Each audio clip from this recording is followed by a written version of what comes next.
Thank you so much for joining today's conversation and for let us sharing this exciting news from the Security Exchange Commission, the SEC, that came into effect yesterday, March 15th, 2021. Essentially,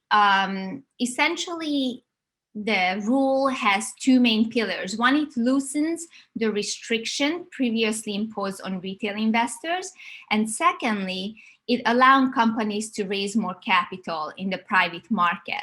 So why are these rule changes so significant, or we believe they are so significant, and how will they affect you? That's what we are going to be discussing in today's session.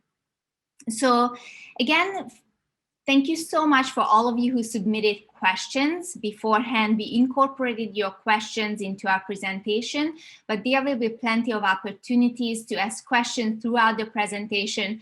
Pop them into the Q&A, pop them into the chat. We'll try to monitor and answer. And if we don't get to answer your questions, we'll follow up with the email. This webinar is going to be recorded, and we'll share the information in case you feel like rewatching this exciting material. And with that, I just want to quickly go through some legal jargon, and that is this conversation today is just for educational discussion purposes only. Nothing herein should be construed as investment, legal, tax, or accounting advice. Always do your own due diligence and consult with your advisors. Investments on Republic are subject to total loss. And lastly, if you ever have questions or comments, please reach out to us at investors@republic.co.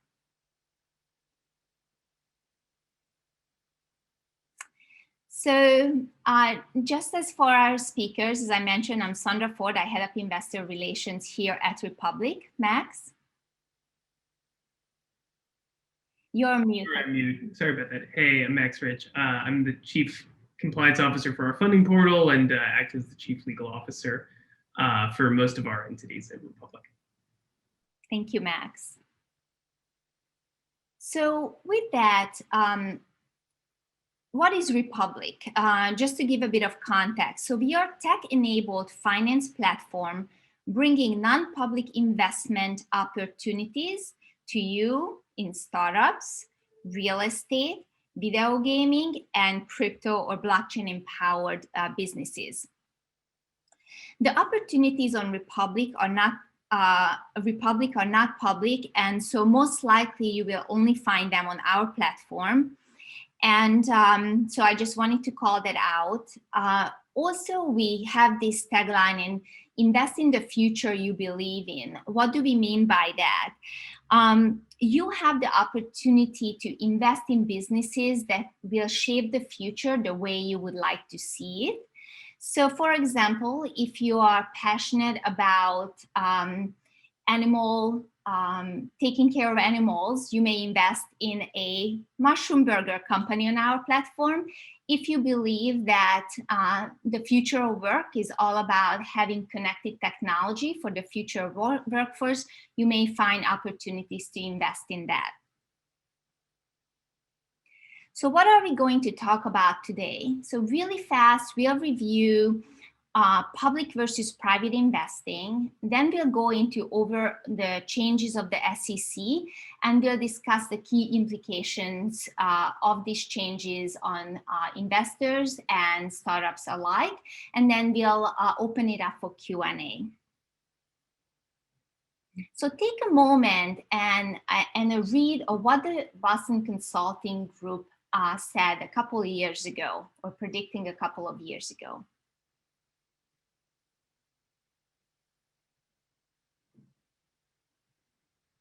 It's pretty bold, right? They are basically saying that the companies that will come to become some of the highest market cap companies don't yet exist. Well, let's look at this bottom part of the page. Airbnb, Zoom, DoorDash, what do you think is the commonality among these companies? Pop it in the chat if you have an idea. Well, I tell you, these companies were all private just about, or they went public 2 years ago, within the last 2 years. So for example, Airbnb was private. Yeah, they are all disruptive technologies. Recent IPOs between 2019 and 20. Good answers. So let's look at Airbnb, for example. Airbnb was a private company between 2008 and 2020. And what was really interesting, in 2008, this company raised at a 2.4 million valuation, and I believe their IPO was valued somewhere around $47 billion. Now, of course, that is a massive valuation increase, and not all companies go through the successful growth path. But at the same time, it's worthwhile to mention that some of the, or all the most successful companies were private first. One thing that Max told me to make sure to share is that these companies did not raise on crowdfunding, but they raised in the private market. So they may or may not be an indicator whether the deals you can invest in the crowdfunding portal is relevant.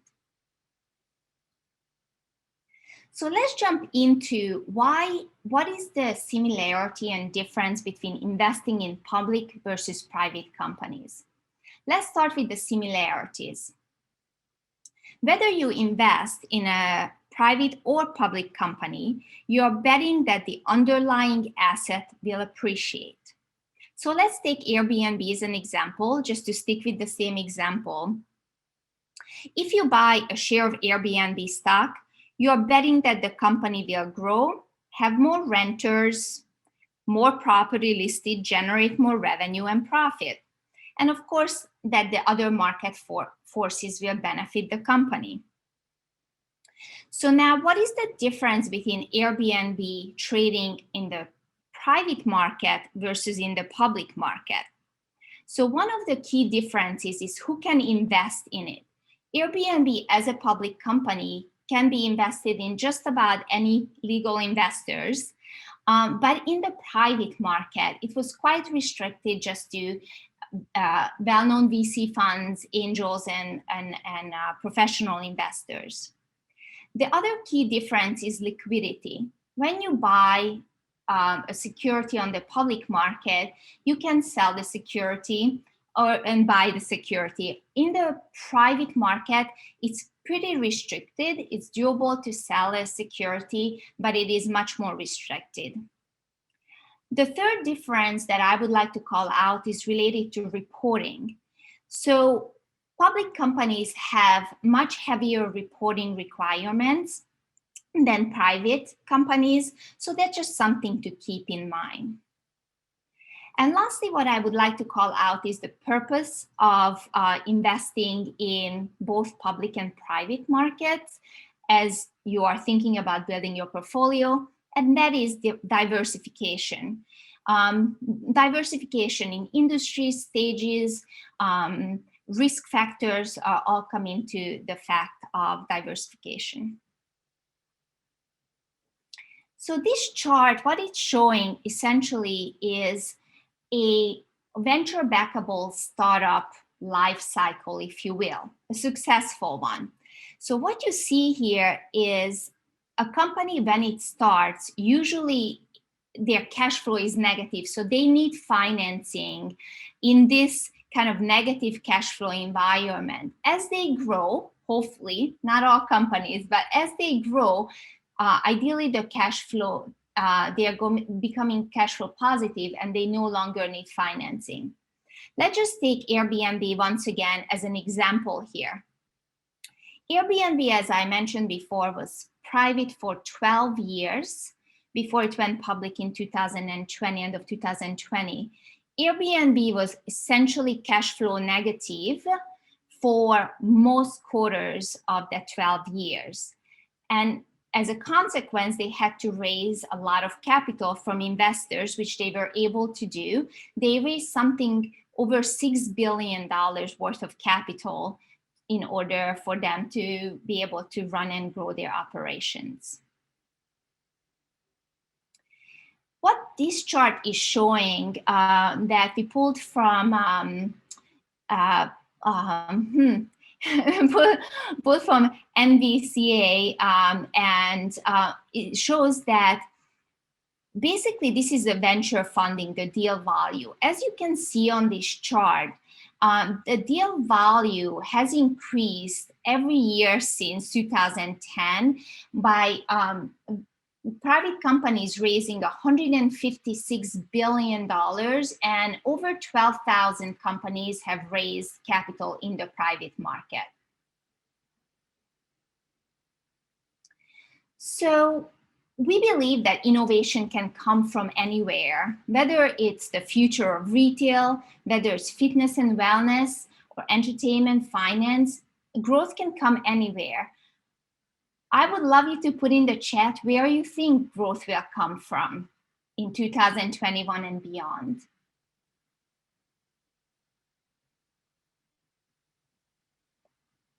Maybe it is going to be a different, yeah, everywhere, sure.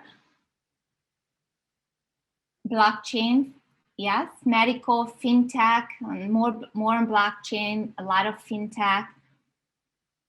Really interesting viewpoints, DeFi, blockchain. Yes, well, thank you for sharing that. And if you ever want to discuss the upcoming trends, we would love to hear from you, and can be reached at investors@republic.co. A lot of buy effective. Thank you very much. So with that, let's just go and talk about the regulatory landscape and how it's going to empower investors further in coming years. Max, take it away. Yeah, happy to. So the Jobs Act of 2012 really changed the way companies raise money. Before 2012, it was basically impossible to publicly solicit investments unless you were going through the IPO process. What the Jobs Act did was principally three things. One, it allowed you to take money from accredited investors only, but you could shout from the rooftops that you wanted to. That's Rule 506C of Reg D. Many people are familiar with that. Then they introduced a bigger version of Reg A, which basically allows you to now raise up to $75 million from anyone, provided the SEC qualifies, which is a type of like approval without endorsement that they do. And then it also introduced Reg crowdfunding, which allows you to raise money from the crowd up to a limited amount in a manner that, again, wasn't feasible before that rule was introduced in 2016. And what's interesting about that rule is it's the first time that private companies can really tap into their communities for funding in a way that isn't violative of state and federal securities laws. Sandra, do you want to go to the next slide?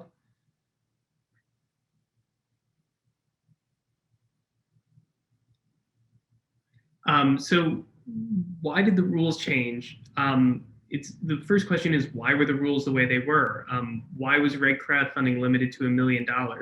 And the answer is, it was arbitrary. They made a compromise in the Senate. They said $1 million sounds good. They picked $1 million with no real scientific basis, and they moved on. But as many people know, a company needs more than $1 million to get seed funding, to build, to grow, to hire people. And frequently $1 million isn't enough to fill around. And if you have to do a Reg crowdfunding and another type of financing, it can increase the cost of capital. So basically, for the last 5 years, we've been advocating in-person, telephonically, video conference, letter writing campaign, Congress, White House, Treasury Department, you name it, to change the rules. And our prayers were answered in a series of SEC releases last summer, last fall, 2 summers ago, this summer, and this fall. And yesterday is when these new rules went into effect. And these are just a couple of photos of myself and Chuck, who's the CEO of our crowdfunding portal, and Ken, who's the CEO of our parent company in DC. Sandra, do you want to go to the next slide? So what are the main changes to Reg CF? So now you can raise up to $5 million per offering per 12-month period, which is a 5x increase, which means more people can invest. You can take in more money for virtually the same amount of startup cost, and you can basically do bigger rounds through reg crowdfunding. So it's an economies of scale play. Raise more with almost the same amount of effort. Who doesn't want to get more for the same amount? And someone is asking, how much does a raise using these rules cost? And the answer is it's variable, but we don't expect the new rules to substantially add to the cost. There is an audit requirement in certain situations, but spending an additional $5,000 to raise an additional $4 million sounds like a pretty good deal to me. Sandra, do you want to go to Reg A? So a couple of other cool things about Reg CF is previously you couldn't preview that you were going to raise, meaning before you spent, $5,000 to $20,000 getting ready to run an offering, you wouldn't be able to see if people were interested in it. Now you can actually test the waters, make sure that people are interested in your offering, and before you move forward. You're also allowed to, and by doing this, basically you can determine whether it's the right thing to do. Because before you'd have to spend the money, make the filing with the SEC, and then figure out whether or not it was going to be a successful offering. The hope is that you will now know before you take on those costs whether or not it will be successful. Sandra, do you want to go to the next slide? It also is the new rule also lets you raise more money by letting people invest more. Previously, the rules arbitrarily limited how much accredited investors could invest in these deals. Now it's unlimited, and they've also changed the rules to make a limit for non-accredited investors based on the greater of your income or net worth rather than the less than. And this is important because there were many people who were retired or on fixed incomes or who were on special or who were in specific situations who maybe were asset rich but income poor, and they basically were being told that they couldn't invest even though they had, assets that they could invest. So the answer is CPAs need to conduct the audit.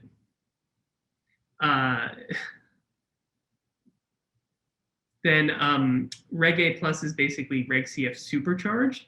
And as I said before, you have to provide audited financials. You need to have the SEC qualify the offering, but once you do that, you can raise up to $75 million. And if Reg CF is a mini IPO, this is like just a smaller IPO, but maybe as big as an actual IPO is today, if you think about how much money $75 million actually is. Next slide, Sandra.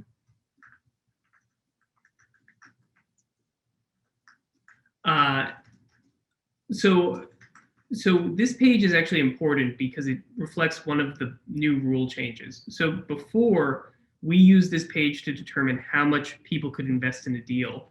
And the platform was only doing CF, so we only showed CF.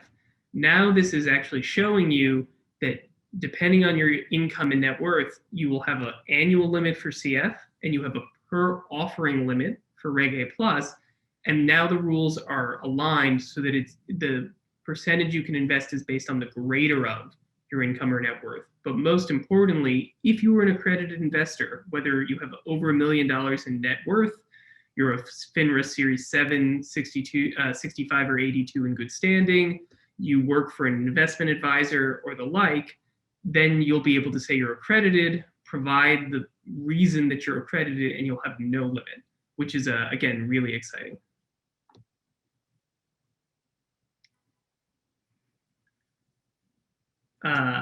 So this is basically what I was talking about before. They've expanded who is an accredited investor. Before it was only based on net worth and income, but now if you have certain FINRA licenses, you're an accredited investor. If you work for an SEC or state registered investment advisor, or even an exempt reporting investment advisor, you could be considered an accredited investor. And this was a rule many people didn't know about, but has always existed. If you are an officer or director of an entity raising, you're an accredited investor for the purpose of that issuer. Canadian companies cannot use Reg CF. They can use Reg A Plus. Foreign issuers are not allowed in CF. Foreign issuers are not allowed in A Plus unless they're Canadian. I saw that question a few times. Yes, it came up. And Max, could you please talk about how to get accreditation? That also is a question that is keep coming up?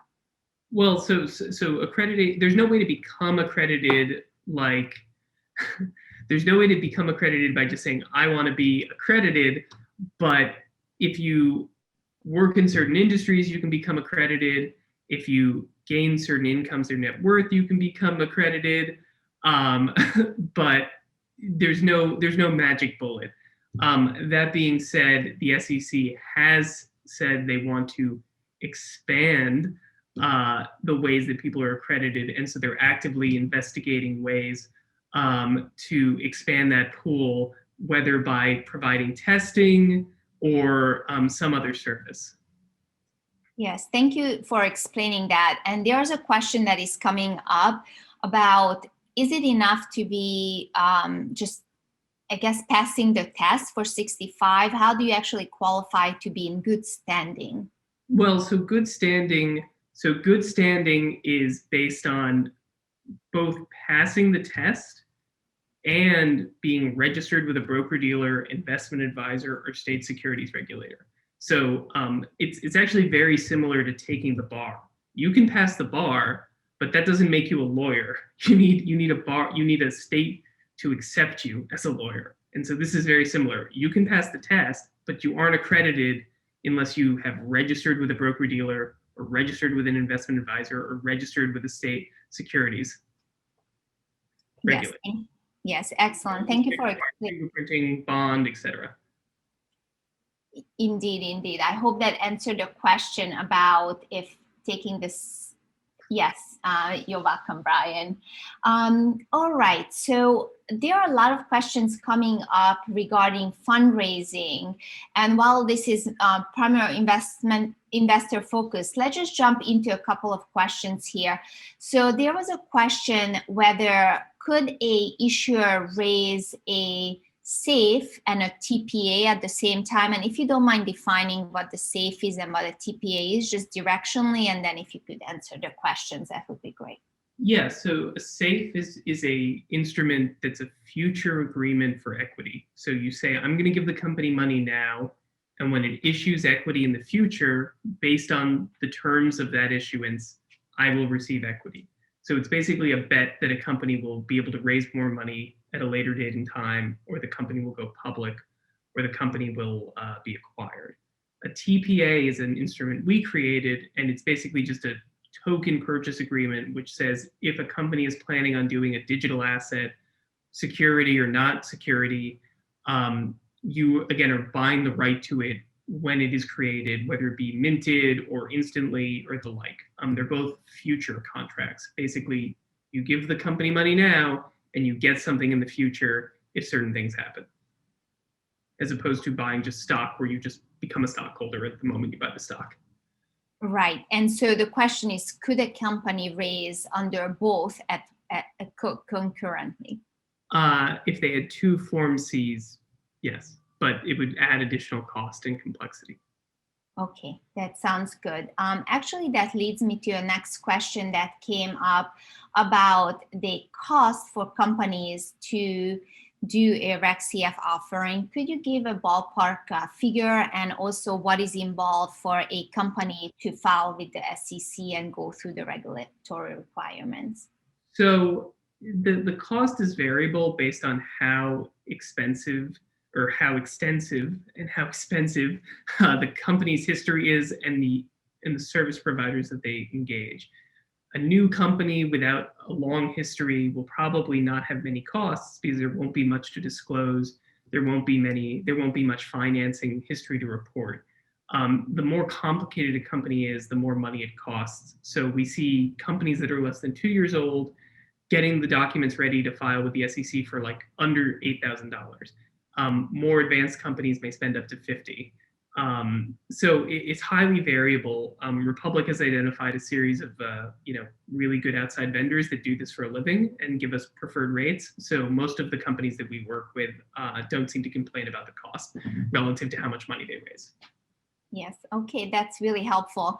Well, just to make something really light, Fabiano says Max Rich is just the best name possible for someone working in the financial industry. That's really funny. Good point. Thanks, Fabiano.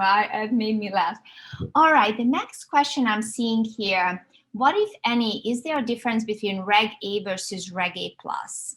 So Reg A has a lower offering limit, but it also is not what's called blue sky exempt. So Reg A plus, you have to tell states you're going to raise with them, but they don't have a real ability to regulate you. It's a federally exempt offering. Reg A, you basically need to get permission from each state you're going to offer and sell in, which actually adds a lot of cost and complexity. To be honest with you, Reg A is basically dead. 90% of people do Reg A plus. The people that currently do Reg A, they're really just doing it as an intrastate exemption. So they want to raise more money than their state usually allows a company to raise privately from unaccredited investors. They look to this federal law to get some comfort. It's very infrequently used now, although it does not require audited financials, which is appealing. Okay, that is helpful. I hope that answered the question between Reg A and Reg A plus. So let me jump to the question by Isaac. What caused the lag time between passing of the Jobs Act in 2012 to the updates in 2016 to currently on March 15, 2021? Or what is your point of view on it? Well, I mean, the Jobs Act was passed in 2012. Reg CF didn't go live until 2016 because they had to make the actual rules and figure out how to implement them. And then they wanted to see how they worked out. So, I mean, this is how government works. Propose something, adopt something, see how it goes, reassess, fix it. It's just the nature of regulation. Nothing moves too terribly quickly. Yes, indeed, especially not in Capitol Hill. So that's helpful, I think. Then we have a question about the Republic Note. Are we allowed to speak to that and the progress, or? No, that we'll do a different call on that, but it's not relevant to the rule changes. Yes, so Peterson, if you want to message investors at republic.co, that would be great with your question, and then we can get you the information you need. All right, so if you are judged on your net worth basis only, what is the maximum? I think what is the maximum you can invest, I think? How do you calculate it for crowdfunding, I assume, for Reg CF? Well, it's actually the same for Reg A and Reg CF. It's just whether it's per year or per deal. Again, if your net worth is the biggest number, it'll generally be, if it's less than 107K, 5% under CF and 10% of that under Reg A. And if it's over 107K, it'll be 10% of that for CF and 10% of that for Reg A. And if it's over $1 million, which generally suggests that you're an accredited investor, then it should be unlimited, assuming it is over $1 million. For both Reg CF and Reg A? Correct. Okay, great. Super. Why can normal investors buy ICOs? When will this change, and how can I buy Siri? So most companies that are doing novel digital assets do so through what's called Reg S, which the SEC did make some changes to recently, but those are offshore non-US person sales. Probably that will not change for a while. Many crypto deals are very leery about entering the United States, as the regulators have not been abundantly clear on what constitutes a security and what doesn't, not at issuance, but later in life of an asset. And so to basically avoid that issue, we know a lot of issuers that are not planning on offering in the US. We are working with SEER, although I believe, as we've announced, that offering is not going to be open to everyone. It'll have limitations. Yes, and I believe that there will be more information publicized on that through our newsletter or email. So do look out for that, or reach out to investors at republic.co for more if you have more questions. Okay, great. So I'm looking at questions here. Um, do you get listed on the stock market? On which ticker? I'm not sure. Oh, I see. I think it's regarding Republic, perhaps. So the answer is no. We are Republic is not looking to do an IPO, so we are not looking to list. What I would say. Okay, Kareem is asking, so let's answer one more question and then go through the rest of the presentation, and then we'll come back, time permitting, to additional questions. And by the way, thank you everyone for all the great questions. We really appreciate it, because this helps us understand where there's opaqueness about the industry, and we will look for creating more educational materials around these topics. So really appreciate the questions. Keep them coming. Okay, so there's a question regarding international investors and possibly international real estate investment deals. Can you speak to that? So it depends on the structure. We've hosted a few deals that had an international real estate component, but the issuer was a U.S. based company that just owned the assets in foreign jurisdictions. I don't believe we have any planned. Doesn't mean we won't in the future. And we'll see what deals are presented to us. What's cool about Republic is we always have something different every week from our team of sourcing and through our affiliates. So yeah, stay tuned. Great, super.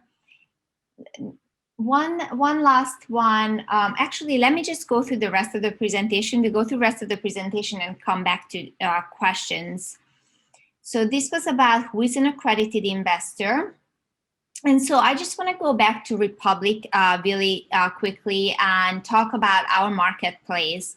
So we are so excited to be able to offer an increasing number of asset classes to investors on our platform, ranging anywhere from startups, growth stage companies. So if you remember the chart, these are companies later in their life cycle, esports and gaming, real estate, and of course, blockchain. Our new addition, or Republic, has grown quite significantly in the past year, and our newest addition is Nextseed.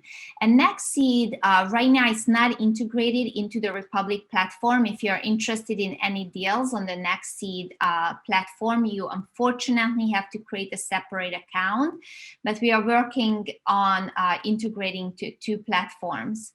Nextseed is specifically focused on Main Street businesses, such as local coffee shops or dry cleaning chains and whatnot. And there's a lot of debt-based investment that can be found on their platform. So you would earn interest and hopefully your investment back. So there are some numbers about Republic that maybe it's worthwhile to share of how our growth has evolved in the past few years. So on Republic, there are over 250 companies who successfully raised capital. At this point, we have 1 million members who are supporting investing and spreading the message of what it means to invest in companies you believe in, and raised over $280 million in capital for these companies. This is a portfolio snapshot that I just wanted to share, really just to show the variety of sectors you can find on Republic. So here in this example, you find Ecotech, CPG, Charter as an EdTech company, MedTech. These deals are no longer raising on Republic. This is more just an indication, again, for the diversity of deals and sectors you can find on Republic. I also would love to call out that there are many co-investors or VC firms, well-known VC firms, who have invested in the deals that are listed in Republic, including Kapor Capital, Tribe Capital, Union Square Ventures, Bain Capital, and many others. So why Republic? Republic I would say there are three main reasons why I would say Republic. We get this question a lot, like how are you different from a start engine or seed invest? And I would say there are three main pillars, three main reasons why we believe Republic is a great platform. So first of all, sourcing. Sourcing deals, as I mentioned before, in the private sphere, usually, not always, but usually a deal can be found on a single platform. So we believe that our deals on the platform are something worthwhile for you to look at.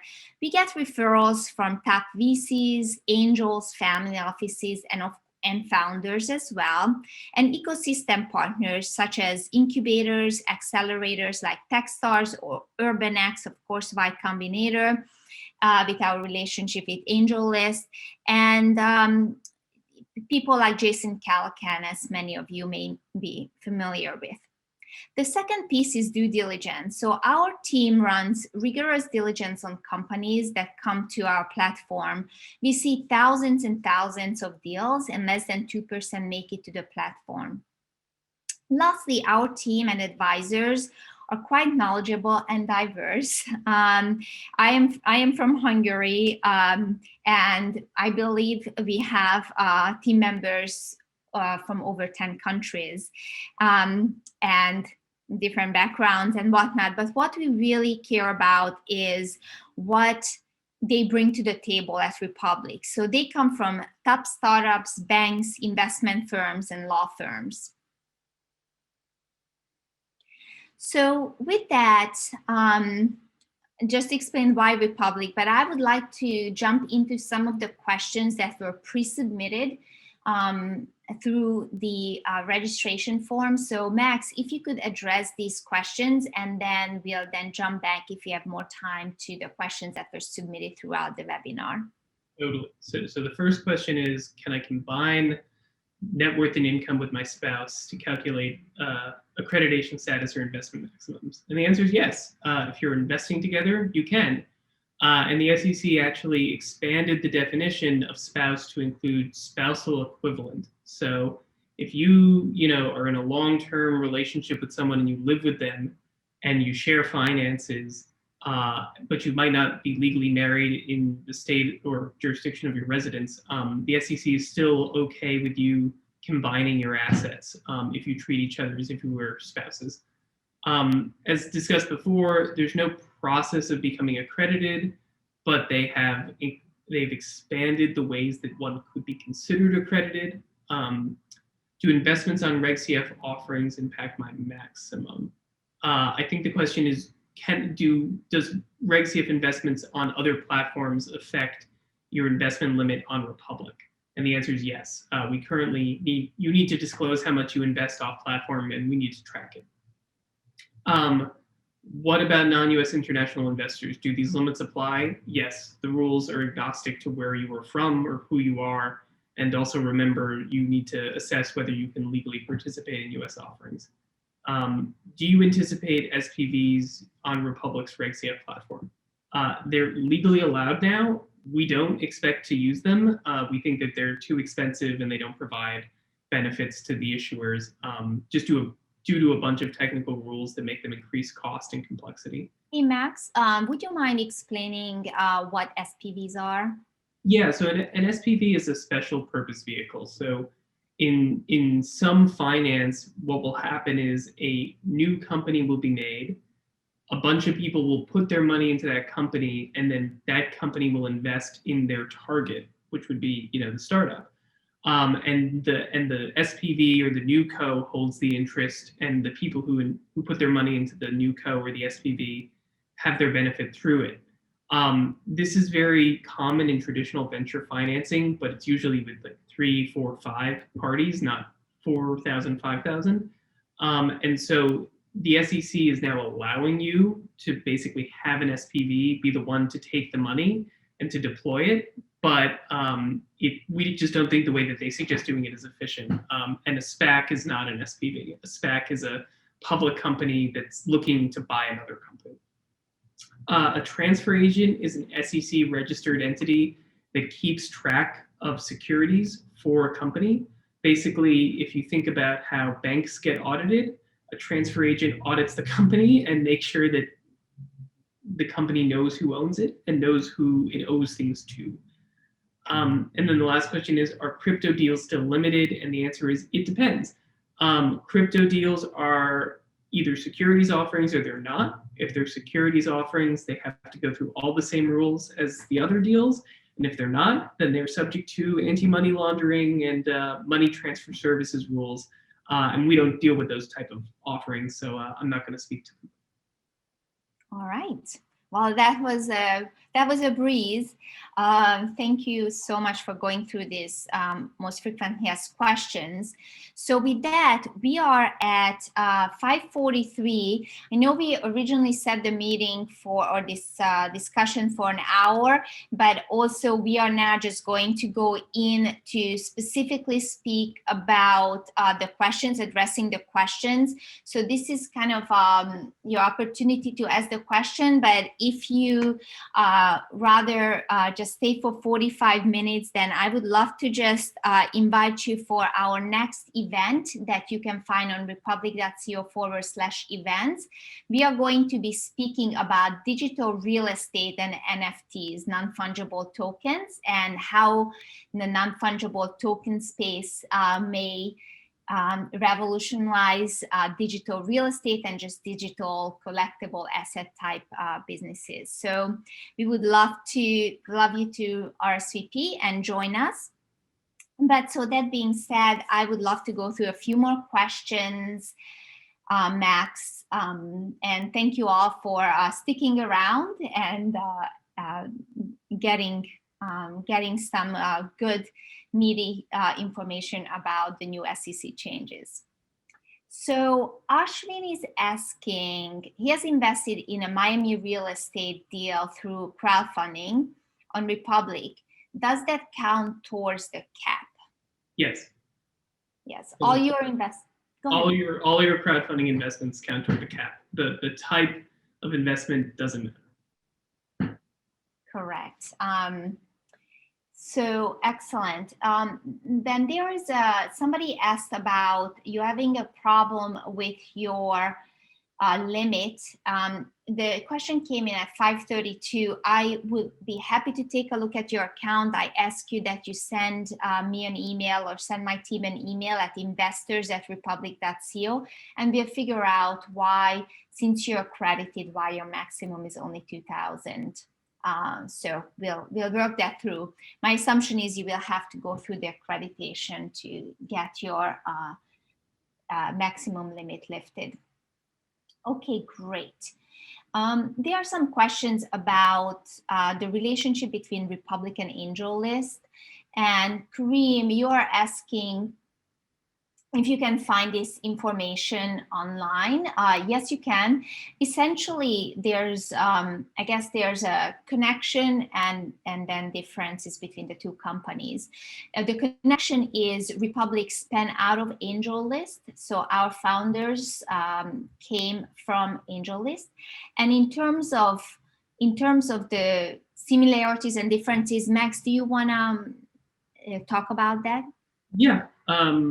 AngelList is an accredited only platform that only does what's called syndicated deals. So they have an investment advisor, and that investment advisor places SPV investments into certain equity deals. We do that too, but we're really an open platform that has a lot of opportunities for unaccredited investors. I hope that answered your question. So again, you will see the deal flow on Republic being different from that of AngelList. So if you don't want to miss the opportunities to be able to review the opportunities, we would love you to come to republic.co and check our deal flow as well. All right. We are getting a question regarding Backstage. SPV versus, I'm just trying to understand the question from Chris Moreno. I think maybe the question is something along the lines of maybe under what structure did Backstage raise capital at? They have an investment advisor that's raising money. It's an operating company. Mhm. It's not an investment in a fund. It's an investment in an investment advisor that advises and makes money off the funds and the other activities backstage organized. Great. All right. I think, am I missing, can you raise your hand, please, if I'm missing your question here, just to make sure we address them. Okay, we are getting some hands raised. Okay, great. So Angie, let me just try to, give me a moment here while I figure out how to let you ask the question live. So let's start with Angie. Go ahead with your question. Hi, hopefully you can hear me. So we actually do make investments as a nonprofit, not endowed institution. We use philanthropic capital for mission-aligned impact companies. Does the SEC changes affect anything when it comes to institutional non-accredited investors? And then secondly, and I think you mentioned this, but I just want clarification, does Republic allow for institutional investments from nonprofits, which we have different legal obligations than for-profit companies? Thank you. Yeah, so happy to answer that question. The rules do not affect institutional non-accrediteds. So the investment limit that you have is likely quite low, depending on the facts and circumstances. We do not have any specific requirements. We kind of shift that onus. I understand that, you know, a investor such as yours couldn't receive certain perks because it would, you know, violate the nonprofit status. And we kind of just give you a warning, but we put the onus on you to make sure that the issuer doesn't give you or send you anything you're not allowed to take. Angie, did that answer your question? Yes, thank you. Great.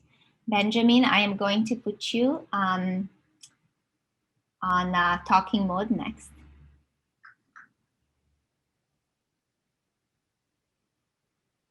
Benjamin, go ahead with your question.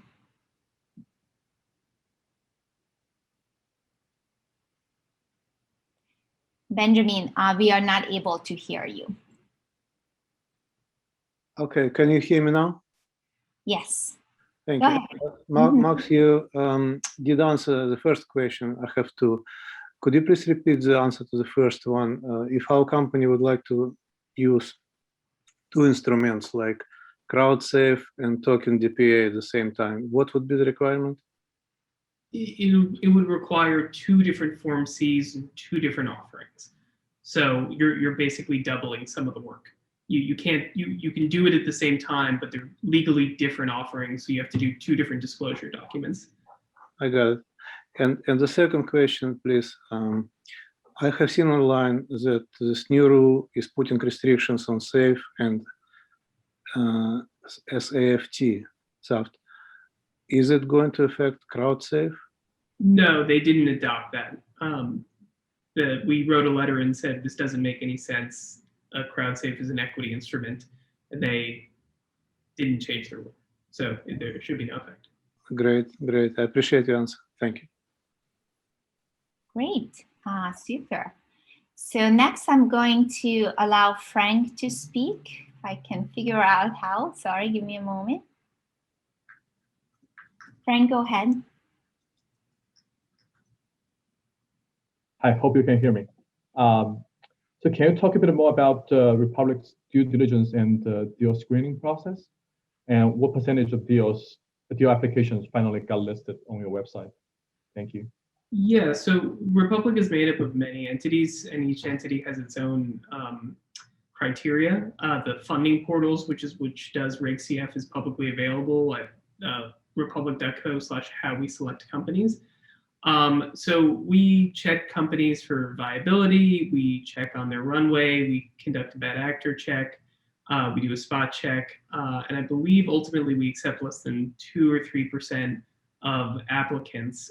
There's no hard and fast rule, as every deal is unique, but we certainly don't host the majority of prospective deals that come to us because we're a curative platform, but we curate based on objective criteria. So it's not, we don't pick deals that we're saying are the best deals. We're not allowed to say that, but we do pick deals that we say, hey, they meet these standards, and we think that those standards are good enough for people to take a good hard look at the companies and determine if they want to invest in them.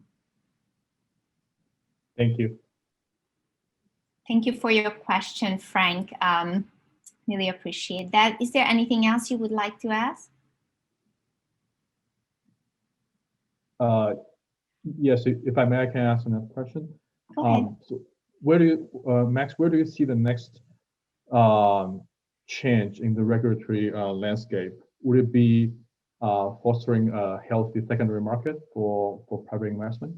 Right now, the SEC is working on these rules called finders, which is a way to compensate non-broker-dealer people for introducing deals. I'm not aware of what else they're working on right now, but I would think secondaries and post-offering reporting is where they're probably going to focus, as they just did this big deal about the primary issuance. So they got to move on to the other things. Gotcha. Thank you. Great. Thank you, Max. Paul Murray, you're going to be next to speak.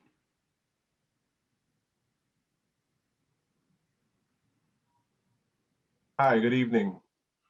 Good evening.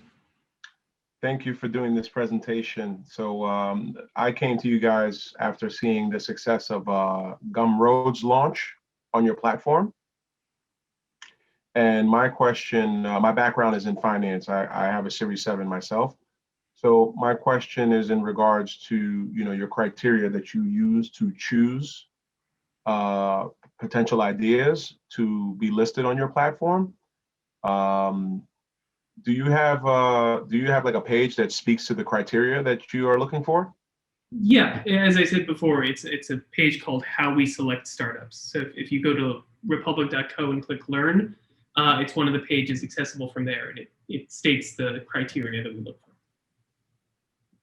for. Okay. And Palmer, if you have difficulty finding that page, just send me an email to investors@republic.co and I can send you the link for sure. Okay. And one other question. Are you guys currently working with any cannabis operators? We've hosted cannabis deals in the past, and I believe there's one or two cannabis-related companies on the platform currently. Okay. So not opposed. Thank you. All right, excellent. Thank you, Max. Palmer, any other questions? No, that's all for now. Thank you very much. All right, thank you for your question. So next, Ashwin, you're gonna be up next. So let me give you a moment. And you are off mute. All right, can you hear me? Yes, we can hear you.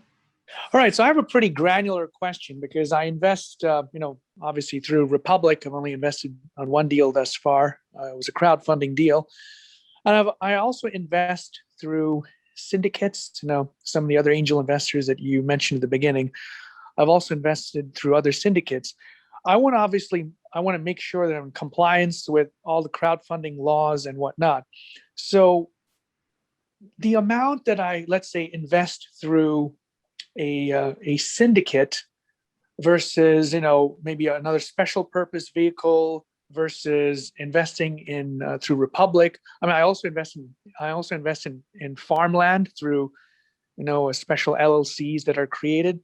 So I want to try and figure out what counts towards the crowdfunding cap and whether the syndicate investments and the special purpose vehicle investments, do they count towards the crowdfunding cap as well? So that's what I'm confused about.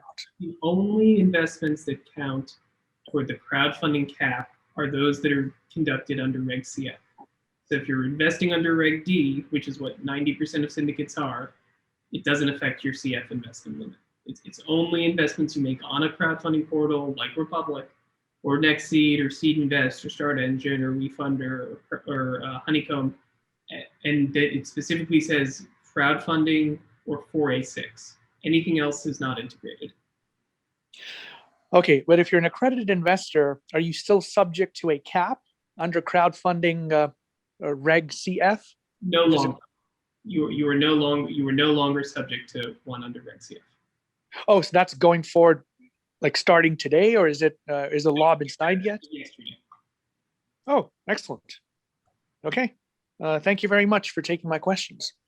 Yeah. Yeah. no worries. It's a great question, and this is what we are so excited about, that the limit on investors have been lifted.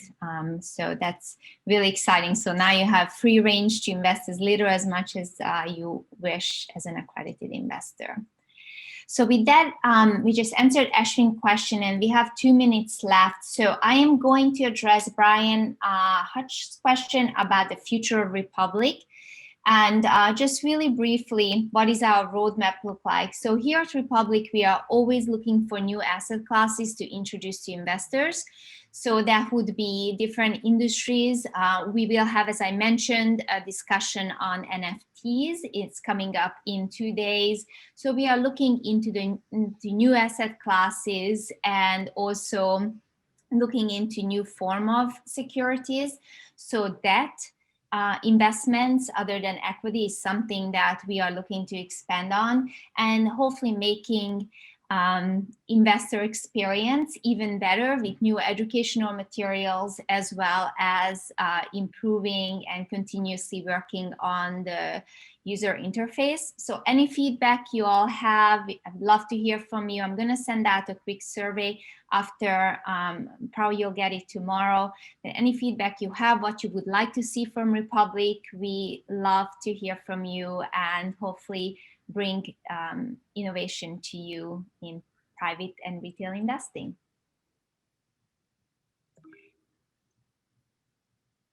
So yes, Justin, the library of these recordings, absolutely. So I can include, we have a YouTube channel where this information is, the recordings are posted, but I can share that also in a follow-up email, so you all have access to it as you wish to rewatch it or use it as reference documents.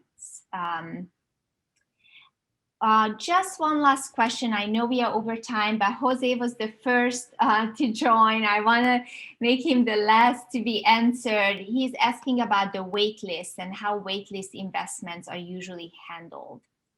So waitlisted investments are just another word for oversubscription. So it means that there are too many people who want to be in the deal compared to how much it can legally take or how much it's stated it can take. And so basically, it's generally on a first come, first served basis. In the past, we prioritized people who were active on the website, but generally it's actually determined by each of the issuers offering documents. So each of the issuers offering documents will state what the method is for accepting or not accepting waitlisted investments. And then once the offering is over,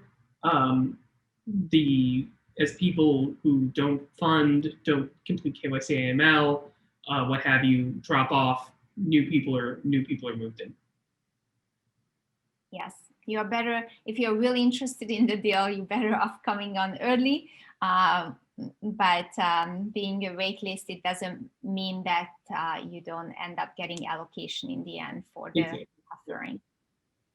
So with that, I would like to thank you all for joining and sticking out all the way to the end. We are so grateful that you spent this past hour with us and listened to our excitement about the new SEC changes and how it will affect both investors as well as issuers. And with that, I wish you all have a wonderful night. If it is night in your time, we are in New York, so it's 6 o'clock and it's bright out. So you all have a great rest of your day. Bye-bye.